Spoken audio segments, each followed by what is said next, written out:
성경 말씀 마태복음 6장 25절부터 34절까지 말씀 가지고 염려하지 마세요 라는 제목으로 말씀 증거하도록 하겠습니다. 새 포도주와 새 부대라고 하는 제목으로 시리즈로 설교한 지 6번째 시간입니다.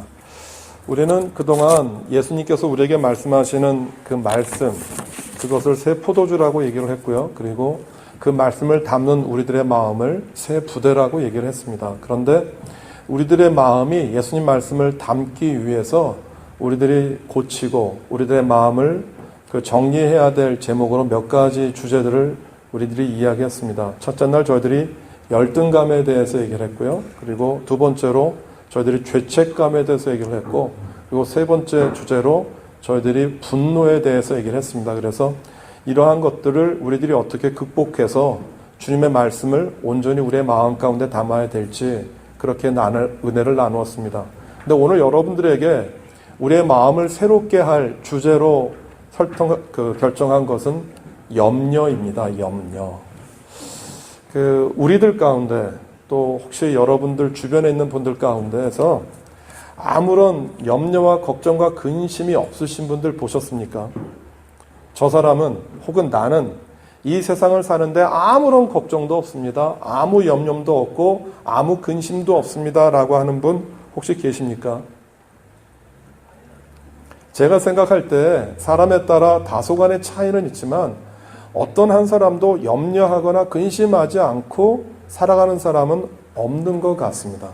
그런데 그 염려가 잘못된 것이 아니라 그 염려함으로 내 안에 모든 것들을 그 염려 안에 모아두는 경우입니다. 다시 말하면 내가 살아가는 삶의 모든 것들을 한 일부가 아니라 그 염려 안에 나를 잡아두어서 염려가 나의 생과 나의 삶을 이끌어가는 경우입니다. 그래서 성경은 우리들에게 염려하지 말라고 정말 여러 번, 수백 번 우리들에게 반복해서 얘기합니다. 하나님도 말씀하셨고 예수님도 말씀하셨고 모든 가르침 가운데 염려하지 말아라, 걱정하지 말아라 라고 말을 합니다. 그런데 그럼에도 불구하고 우리가 그리스도인이 되었음에도 불구하고 다는 아니지만 굉장히 많은 분들이 그 두려움과 염려 가운데 살아가는 분들이 계십니다. 어떻게 해야 이 염려를 주님께서 말씀하신 것처럼 염려하지 않고 염려 가운데 매이지 않고 염려를 잘 다스릴 수 있을지 오늘 본문을 통해서 한번 살펴보려고 합니다. 첫 번째, 우리가 왜 염려하는지 그 염려하는 이유에 대해서 한번 생각해 보려고 합니다. 제가 아까 좀 전에 말씀드렸던 것처럼 염려는 인간이 가지고 있는 기본적인 감정 가운데 하나입니다. 만약에 이 세상을 살아가는 사람들 가운데 아무 염려도 없습니다라고 하는 사람을 만나면 제가 생각할 때 두 가지 중에 하나예요. 하나는 좀 들떨어지고 모자란 사람이거나 굉장히 많은 조건을 이미 풍성하게 많이 갖추고 있는 분들 아닌가라고 하는 생각이 들어요. 그런데 그렇게 많은 것들을 가지고 있는 분이라 할지라도 아무런 염려도 하지 않고 아무런 걱정과 근심도 없는 분들은 제가 만난 적이 없어요. 왜냐하면 인간은 누구에게나 다 무엇이 남아있기 때문에 그래요? 죽음이라고 하는 엄연한 현실이 남아있기 때문에 그래요. 죽음은 심리학적 용어로 자기 멸절입니다. 자기가 이 세상에서 소멸되어지는 것이기 때문에 그냥 인간은 본능적으로 죽음에 대해서 두려워하고 무서워합니다. 제가 일을 하는 분들이 세 분이 있습니다. 나이가 한 분은 98세, 한 분은 95세, 한 분은 91세입니다. 그런데 나이도 그렇지만 그분들이 살아온 스펙트럼이 정말 다릅니다. 98세 된 분은 의사셨어요. 영국에서 건너온 의사였었고 많은 돈을 벌었고 7명의 자녀의 손자, 손녀, 증손녀 다 합쳐서 자손만 85명이에요. 제가 볼 땐 인생을 성공한 분이에요. 나이가 98세 되었는데 첫 번째 부인이 돌아가시고 난 다음에 10년 전에 자기보다 10살 아래인 새 부인과 또 결혼했어요. 제가 볼 땐 부인이기도 하지만 거진 간호사 수준으로 간호를 하세요. 그러니까 그런 생각했어요. 돈이 많고 가진 게 많으니까 나이가 들어서도 참 잘 지내는구나 라고 생각을 해요. 그 다음에 두 번째 분은 우리가 보는 전형적인 평범한 노인이세요. 그냥 자기 집 하나 가지고 계시고 부인과 싸우지 않고 금술이 좋은 것 같지 않은데 싸우지 않아요. 어떤 차이인지 모르겠는데 그렇게 잘 지내세요. 그리고 세 번째 만난 91세 된 가장 젊은 분은 가장 파란만장한 인생을 사셨어요. 2차 세계대전에 통역관으로 참전을 하셨고 많은 떼돈을 벌었다가 졸지에 푹싹 망했어요. 그러니까 지금 남아있는 건 아무것도 없어요. 그러니까 정부에서 그 보조해주는 주택에 살고 계시고 더군다나 이 치매가 굉장히 심해지셔서 굉장히 어려워요. 그런데 제가 말했던 이 세 분의 살아온 영역이 다 달라요. 그렇지만 이 세 분 안에 공통적인 두려움이 있어요. 그게 뭔지 아십니까? 죽음이라는 거예요. 죽음이라고 하는 그림자. 한 분은 크리스찬이고 한 분은 안 다니시고 한 분은 성당 다니세요. 아마 종교도 굉장히 다 다른데 모든 다른 굉장히 다른 스펙트럼을 갖고 계시는데 그분들 안에 공통적인 두려움, 죽음이에요. 크리스찬이기 때문에 죽음에 대해서 두려워하진 않지만 저는 그렇게 죽음이 임박해 오신 분들은 건강에 대해서 염려하지 않을 것 같아요. 그렇죠? 이제 다들 아세요. 내가 살 만큼 살았어. 내 삶이 이너한 라이프라는 거 다 아세요. 그런데 조금만 발이 아프면은요, 굉장히 난리가 나요. 연고 찾고 의사인 할아버지는요, 바르는 연고만 3종류예요. 샤워하고 난 다음에.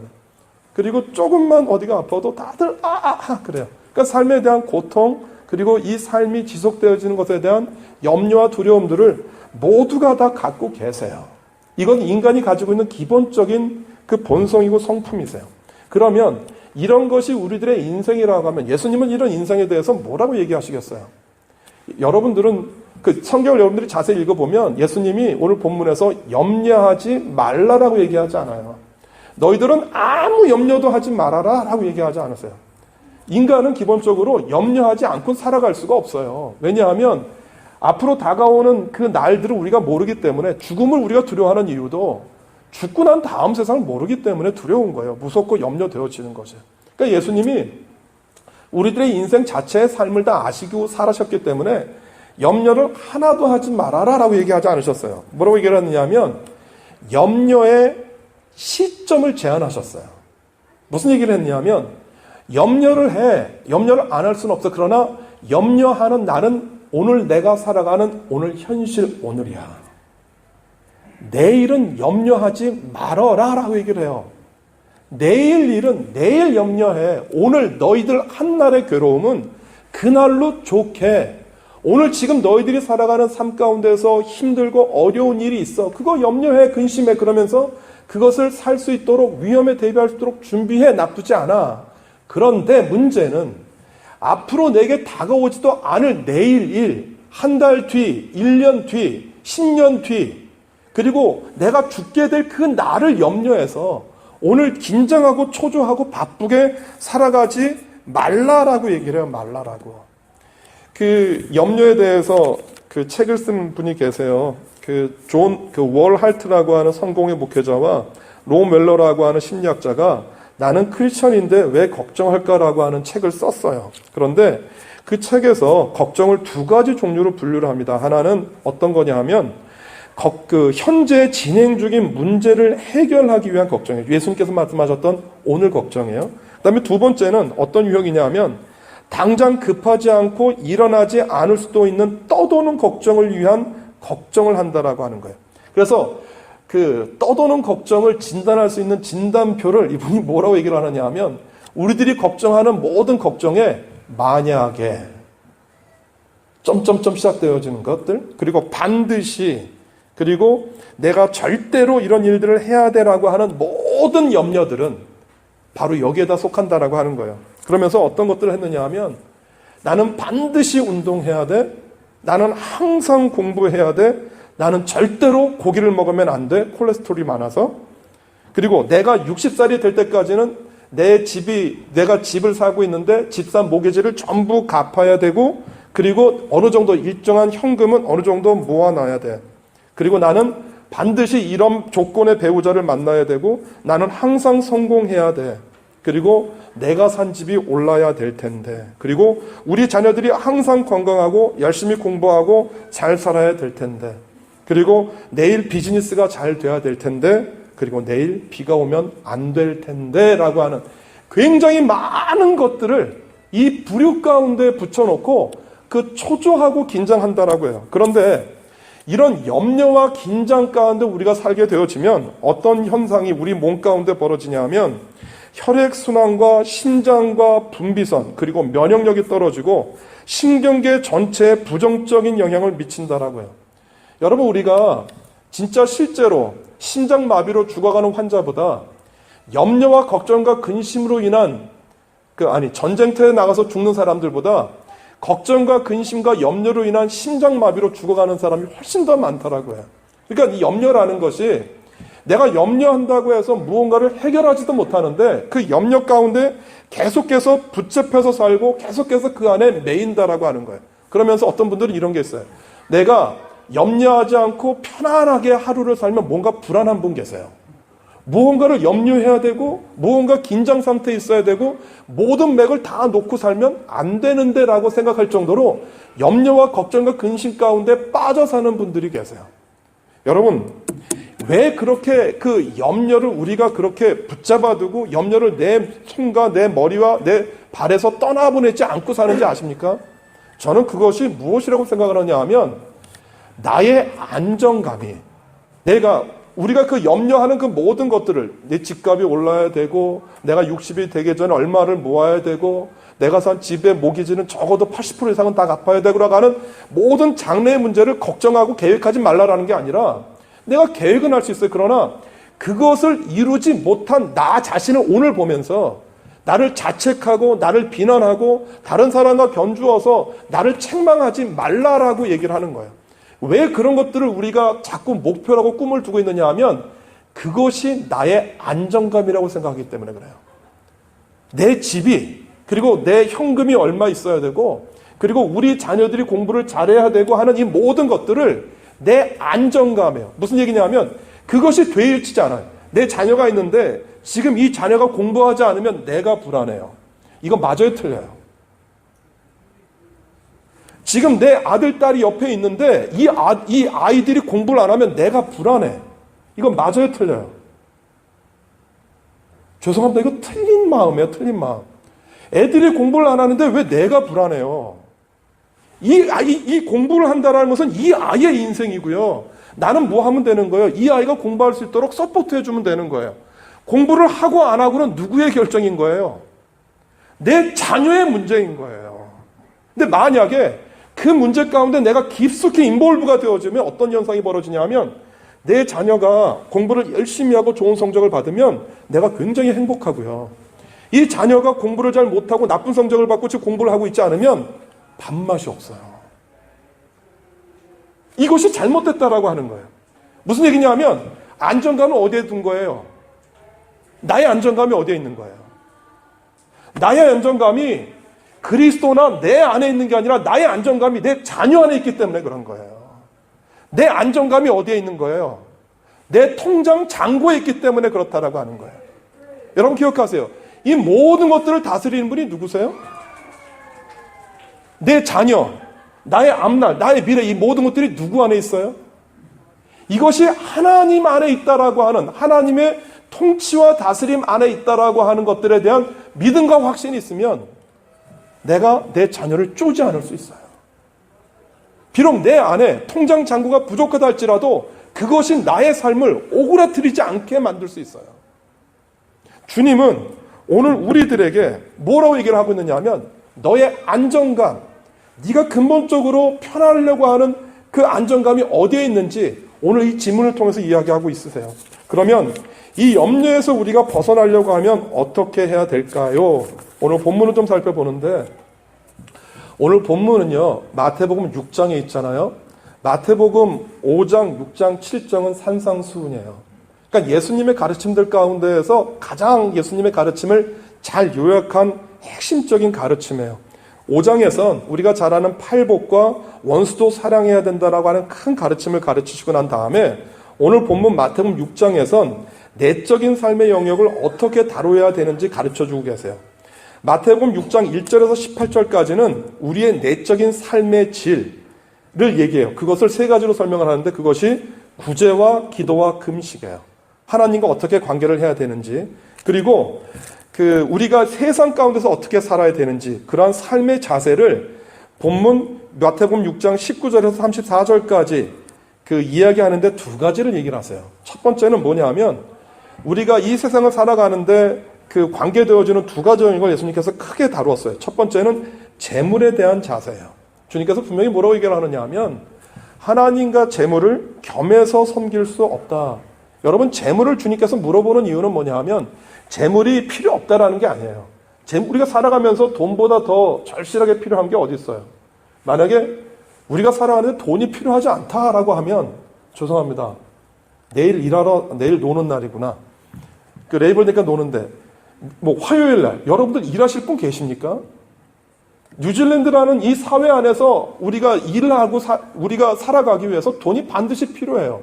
그리고 또 돈을 쉽게 버는 분들은 쉽게 벌지만 돈 버는 게 좀 어떻습니까? 어렵잖아요. 만만치 않잖아요. 내가 땀 흘리고 수고하고 노력해야 돼요. 왜 그렇게 노력해요? 돈이 필요하기 때문에 그래요. 그러나 주님이 그거 아세요? 너희들이 돈이 필요해. 물질이 필요해. 그러나 그 물질이 너의 주인은 아니야. 재물이 네 인생과 삶의 주인이 아니라 너의 인생의 주인은 누구야? 네 인생의 오너십은 누구에게 있어? 하나님에게 있어. 보세요. 나의 주인이 재물이 되었어요. 그럼 나는 누구를 위해서 살아가는 인생이 되어져요? 재물이에요. 보세요. 물질과 재물의 인격이 있습니까? 이게 무서운 거예요. 재물이 우리의 주인이 되면 안 되는 이유는요. 재물의 인격이 있습니까? 도덕과 윤리가 있어요? 그러니까 재물이 내 주인이 되면 어떤 삶을 살게 되냐 하면 이 재물을 어떻게 구하고 얻는지 상관없어요. 난 뭐만 얻으면 되는 거예요. 이 재물만 모으면 되는 거예요. 재물의 인격이 없기 때문에 남을 속이든지 남을 사기치든지 남에게 어떻게 하든지 간에 나는 뭐만 취하면 돼요. 이득만 취하면 되는 거예요. 재물이 물질이 되어졌을 때 내 삶에 내 인간관계 가운데 굉장히 많은 부분들이 깨질 수밖에 없어요. 주님께서 얘기를 해요. 너희들 인생의 주인은 재물이 아니야. 너의 인생의 주인은 하나님이야. 너의 오너십은 재물에 있지 않아 하나님의 선함과 긍휼과 사랑함에 있어라고 가르쳐 준 거예요. 그것과 동시에 이것이 너희들이 이 세상을 살아가야 되는 한 가지 큰 축이야. 그리고 난 다음에 오늘 본문에서 두 번째 예수님이 얘기하신 거예요. 너희들이 이 세상을 살아가는데 염려를 하지 않을 수는 없어. 염려 너희가 할 수밖에 없고 그 염려와 걱정과 근심 너희들이 살 수밖에 없어. 그러나 그 염려를 피할 수는 없지만 그 염려를 통해서 너희들이 그 안정감을 가지려고 하는 그 안정감의 근원, 주님께서 재물을 통해서 무슨 얘기를 하셨느냐 하면 너의 주인이 누구야 라고 얘기를 하신 거고요. 염려라는 주제를 통해서 예수님이 우리에게 무엇을 얘기하느냐 하면 너의 안정감이 어디에 있어? 너의 안정감이 너의 꿈을 이루는 것이야? 아니면 하나님과의 관계 안에 있어라고 하는 그 안정감에 대해서 얘기를 하는 거예요. 여러분, 이 문제를 좀 더 구체적으로 다시 한번 생각을 해볼게요. 여러분, 우리들이 살아가는데 가장 필요한 것을 예수님이 오늘 본문에서 의식주라고 얘기를 해요. 먹는 것, 입는 것, 그리고 잠자는 것, 쉬는 것. 여러분, 우리들의 삶이 우리 한국만 보더라도요. 먹을 것이 해결되지 않았을 때 이 사람들이 가장 근심하고 염려하는 게 뭐였습니까? 쌀 문제였어요. 쌀 문제. 그래서 여러분들 이런 말 들어보시고 살았는지 모르겠는데 젊은 분들은 몰랐을 거예요. 내 소원이 없다. 어떤 소원이냐 하면 고깃국에 흰쌀밥에 고깃국 한번 먹어봤으면 좋겠다. 라는 것이 저희들 정말 어렸을 때 소원이었었어요. 그게 뭐냐 하면 먹는 문제에 대한 갈망이에요. 그 먹는 문제가 해결이 되었어요. 그랬더니 그 다음에 어떤 문제가 찾아와요? 내 집 있었으면 좋겠다. 어떤 소원을 갖느냐 하면 이사 다니지 않았으면 좋겠다.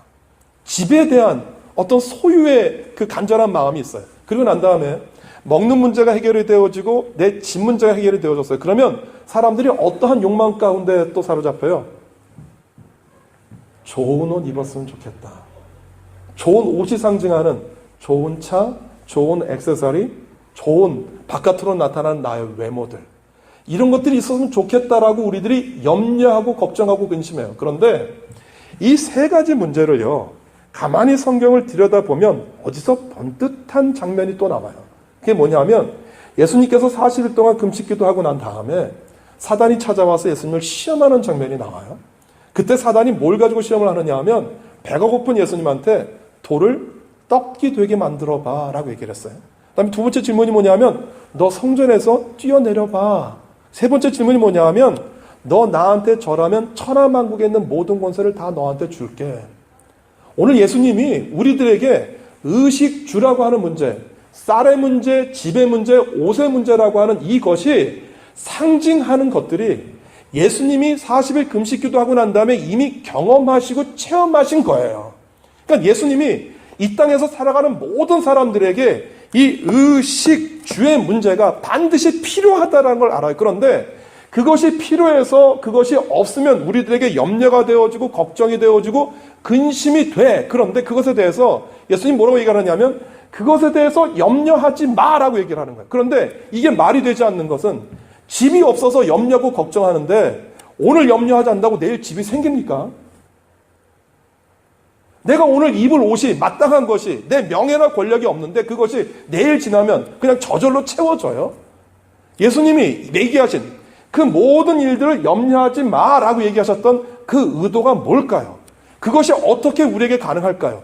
그래서 예수님이 오늘 본문 33절과 34절에서 그렇게 얘기하신 거예요. 너희들이 염려하지 않게 하기 위해서 너희들이 반드시 이 일을 해야 돼 라고 하신 것이 33절 34절에 나오는데 우리 같이 한번 읽어볼까요? 시작. 그런즉 너희는 먼저 그의 나라와 그의 일을 구하라. 그리하면 이 모든 것을 너희에게 더하시리라. 그러므로 내일 일을 위하여 염려하지 말라. 내일 일은 내일 염려할 것이요 한날의 괴로움은 그날로 족하다 얘기하세요. 무슨 얘기냐면 내일 일을 염려하지 않기 위해서 오늘 너희들이 무엇을 해야 되냐면 먼저 그의 나라와 그의 일을 구해. 그러면 내일 일을 염려하지 않을 수 있어 라고 얘기하는 거예요. 근데 여러분 이 구절을 오해하지 마셔야 돼요. 무엇이 하나님의 의고요? 무엇이 하나님의 나라입니까? 여러분 이것을 잘못 착각하실 수 있어요. 하나님의 나라와 하나님의 의를 먼저 구하라고 했으니까 내 가정 식구들, 내 자녀들 밥 안 하고 빨래 안 해주고 교회에서 일 있을 때 교회에서 봉사하고 섬기고 이거 하면 돼요? 먼저 그것이 주님의 나라와 의를 구하는 거예요? 남편한테 밥 챙겨주지 않고 당신이 알아서 라면 끓여 먹으라 그러고 교회 와서 여러 사람들 같이 일하는 봉사, 주방 봉사하고 그럼 되는 거예요? 내가 할 일을 내팽겨치고 두고 교회 일을 하라고 하는 게 아니에요. 본문에서 이야기하고 있는 먼저 그의 나라와 그의 일을 구하라고 하는 이야기는 하나님이 누구이신지 알라라고 하는 거예요. 하나님의 의, 하나님의 나라가 무엇인지 알기 위해서 성경 구절을 한 번 더 볼게요. 에베소서 1장 17절과 19절이에요. 이 구절을 통해서 한번 그의 나라와 그 일을 볼 거예요. 17절 말씀 같이 한번 읽어볼까요? 시작. 우리 주 예수 그리스도의 하나님의 영광의 아버지께서 지혜와 계시의 영을 너희에게 주사 하나님을 알게 하시고 18절이요. 너희 마음의 눈을 밝히사 그의 부르심의 소망이 무엇이며 성도 안에서 그 기업의 영광의 풍성함이 무엇이며 19절 그의 힘의 위력으로 역사하심을 따라 믿는 우리에게 베푸신 능력의 지극히 크심이 어떠한 것을 너희로 알게 하시기를 구하노라라고 되어져 있어요. 본문에서 에베소서에서 사도 바울은 예수님께서 말씀하셨던 그의 나라와 그의 일을 알기 위해서 무엇을 먼저 해야 되느냐고 얘기를 하냐면 하나님을 알아야 된다라는 거예요. 하나님이 누구이신지 알아야 되는데 여기 계신 분들 하나님이 누구인지 모르시는 분들 오늘 예배드리고 계세요?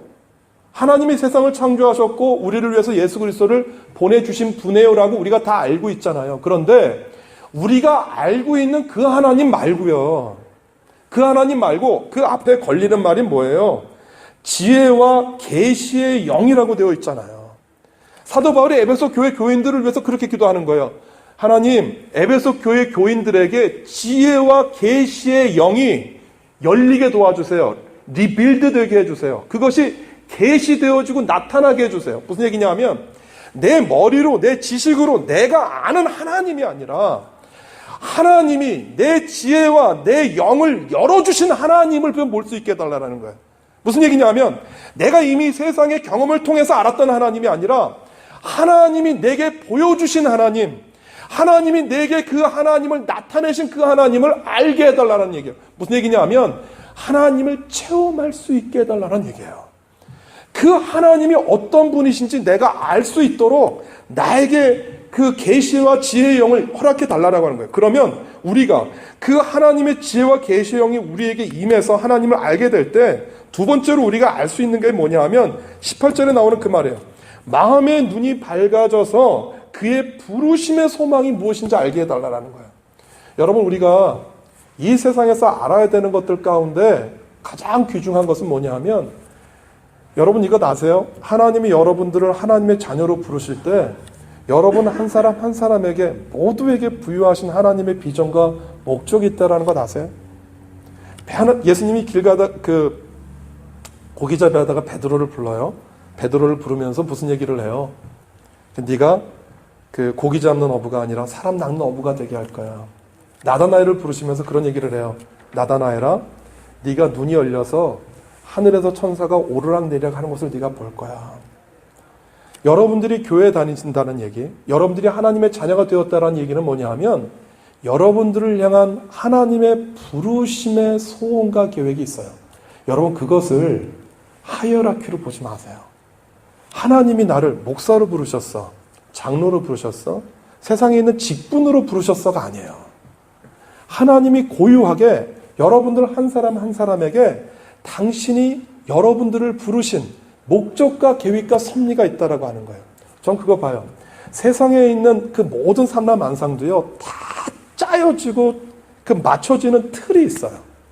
비가 이 땅에 비가 내렸다가 비가 수증기가 돼서 하늘로 올라가면 다시 이 땅에 내리잖아요. 이 세상에 있는 모든 것들은 가만히 보세요. 모든 것들이 조화가 되어져 있고 질서가 되어져 있어요. 지구와 달의 차이가 조금만 차이가 나도 어마어마한 자연재해가 일어나잖아요. 모든 것들은 일정한 궤도와 일정한 틀을 가지고 있다고 하는 거예요. 여러분 이 세상에 여러분들이 태어났고 여러분들이 지금 뉴질랜드에 계시고 예동교회 교인이 되었다는 게 우연이 아니라 하나님이 여러분들을 향한 특별한 섭리와 계획이 있다고 하는 거예요. 어떤 사람은 그렇게 얘기해요. 하나님 그러면 장애자로 낳은 내 아들도 하나님의 뜻입니까? 그럼 내 안에 일어난, 우리 가족 안에 일어난 불행도 하나님의 뜻입니까? 지금 내 삶 가운데 일어난 이러한 마음 아픈 일들도 하나님이 나에게 계획하신 일입니까? 라고 여러분 물어볼 수 있어요. 죄송한데 저는 그 대답에 대답해 드릴 수 없어요. 그러나 여러분들이 여러분들을 향한 하나님의 뜻과 계획을 깨닫고 알게 되어지면 저는 틀림없이 말할 수 있어요. 여러분 인생 가운데서 벌어졌던 모든 일들은 의미 없이 되어진 일은 하나도 없어요. 왜냐하면 내가 누구의 자녀이기 때문에, 하나님의 자녀이기 때문에. 여러분들이 자녀를 키우면서 아침 저녁 식사를 제공해주고 빨래를 해주고 이불 침구를 정리해주면서 그 자녀들에 대해서 관심 없는 부모님 계십니까? 이 아이가 누굴 좋아하는지, 이 아이가 지금 어떤 고민을 갖고 있는지 신경 쓰시고 싶지 않은 부모님들 계세요? 내 자식은요, 궁금해요. 이 아이가 무슨 고민을 하는지, 무슨 염려가 있는지, 무슨 근심과 걱정이 있는지. 여러분 그 얘기는 뭐냐 하면 이 땅에 여러분들 보내신 하나님이 여러분들 모두를 향한 계획과 섭리가 있다라고 하는 거예요. 만약에 그 여러분들을 향한 그 계획과 섭리를 모르게 되어지니까 어떤 일이 벌어지냐 하면 하나님에 대해서 오해가 되어지는 거예요. 어떤 오해냐 하면 하나님 똑같은 조건에서 결혼했어요. 그런데 저 영희는 좋은 남편 만나서 팔자가 피고 호강하고 날마다 좋은 차 다니고 좋은 옷 입고 다니고 의시되고 다니는데 하나님을 위해서 열심히 충성하고 봉사한 나는 왜 걔보다 못한 남편을 주셨어요? 하나님 똑같은 자녀인데 왜 내 자녀는 저 아이들만큼 똑똑하지 못해요? 공부하지 못해요? 여러분 나를 향한 하나님의 뜻을 모르면 우리들의 관심과 생각이 항상 어디를 향하냐 하면 하나님을 향한 그 계획을 놓치게 되어지면 우리들의 관심과 우리들의 눈은 항상 이 세상 가운데 머물러요. 그리고 이 세상 가운데 비교의 대상을 찾기 시작해요. 그러면서 스스로 자학하는 거예요.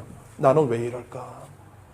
여러분 그 인생 가운데 감사와 그 인생 가운데 하나님을 향한 고마움이 어디에 있겠어요? 여러분 이런 일들이 우리 가운데 왜 일어나냐 하면 그 모든 일들은 고스란히 무엇이 되어져요? 내일을 향한 염려가 되어지는 거예요. 근심이 되어지는 거예요. 내가 염려한다 근심한다는 얘기는 뭐냐 하면 지금 내 삶이 만족스럽지 않은 거예요. 저는 말씀드릴 수 있어요. 여러분 우리를 향한 하나님의 계획, 그 부르심의 소망을 여러분들이 모르면 이 세상에서 만족하며 살 수 있는 사람은 아무도 없어요. 정말 없어요. 가진 것이 많고 권력이 많고 모든 것이 다 채워졌다라고 하는 그 사람들조차도요, 들어가 보면 똑같은 문제 가지고 있어요. 공통된 현상이 하나 있더라고요. 삶의 문제가, 의식주의 문제가 풍요롭고 가진 것이 많고 권력도 많고 명예도 많으면 틀림없어요.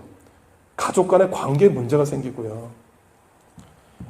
그 가족 간의 관계가 좋고 모든 것들이 정말 행복해 보이는 그 가정 가운데 꼭 외부적인 어려움들이 찾아와요. 이 세상을 사는 우리들에게 염려와 걱정과 근심이 하나도 없을 수는 없어요. 그러나 그 염려와 걱정과 근심 앞에서 나를 향한 하나님의 뜻을 깨닫고 나의 안정감이 내가 보이는 이 세상에 머물지 않고 나의 안정감이 하나님께 있다라고 하는 고백을 하게 되어질 때 신기한 것 한 가지는 뭐냐면 내가 걱정하고 염려하는 대상이 염려의 대상이 아니라 감사의 대상으로 바뀔 수 있다는 거예요. 누가 보니까 내가 보는 게 아니라 하나님의 눈으로 이것을 바라보니까. 그래서 말 듣지 않는 내 자녀를 향해서 울면서 기도할 수 있고요. 나를 힘들게 하는 내 남편을 향해서 정말 주님 앞에 십자가 지는 마음으로 맛있게 반찬해 주는 거예요. 여러분 그런 마음으로 반찬해 주시는지는 모르겠는데 내가 오늘 나에게 주어진 그 현실 앞에서 오늘도 한번 무릎 꿇고 감사하고 하나님께 나갈 수 있는 것은 내 모든 보여지는 현상과 모든 상황을 그 상황 자체가 내게 안정감 있는 게 아니라 하나님께 안정감이 있다라는 것. 그것을 고백하게 되어질 때 우리가 주님과 함께 동행할 수 있는 시작이 되어져요. 오늘 여러분들에게 결론을 말씀드려요. 염려하세요. 오늘 주어진 상황에 대해서 그냥 염려하는 모든 상황이 다 기도의 제목이잖아요. 하나님, 오늘 지금 이런 문제가 있어요. 이런 아픔이 있어요. 이런 상황이 있어요. 하나님, 내가 기도해요. 이거 전부 기도의 제목이 되는 거예요. 그러나 그 문제가 내 속에 내 뼈를 상하게 하는 염려로 만드시면 안 돼요. 그 얘기는 어떤 얘기냐면 나 하나님 믿지 못해요. 내가 이 문제, 염려의 거리를 내가 해결하겠습니다 라고 하는 이야기예요. 주님 뭐라고 얘기하세요? 그 모든 염려를 수고하고 무거운 짐진 모든 것들을 다 내게로 가지고 와. 내가 네 어깨에 있는 모든 염려 가지고 가줄게. 상황은 바뀌지 않아요. 그러나 그 상황을 바라보는 눈은 달라지는 거예요. 그리고 그 보여지는 상황을 하나님께 기도로 올려드릴 수 있는 우리가 되어져요. 염려, 근심하고 걱정하지 마시고 하나님께 오히려 가까이 나아가는 기회가 되어지기를 주님의 이름으로 소원합니다. 기도하겠습니다.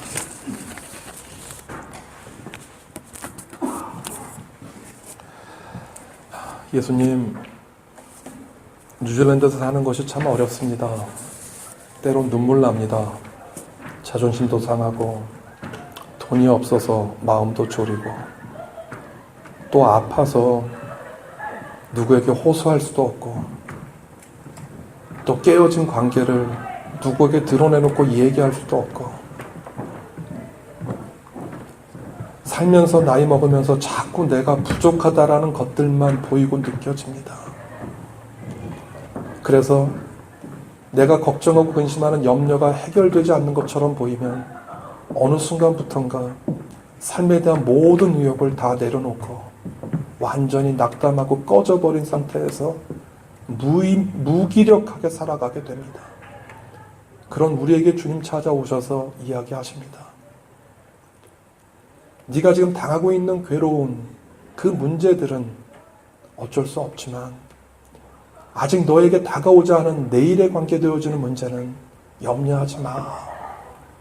그 내일 너희들이 염려할 그 모든 문제들은 그 문제들을 통해서 하나님을 만나고 알게 되어지는 기회가 되고 새로운 날의 시작이 될 거라고 주님 이야기하십니다. 오늘 우리 사랑하는 교우들과 우리들에게 내일 일을 주님께 맡기고 우리의 안정감을 주님께 두는 우리 모두가 될 수 있도록 주님 축복하여 주옵소서. 예수님의 이름으로 기도드립니다. 아멘.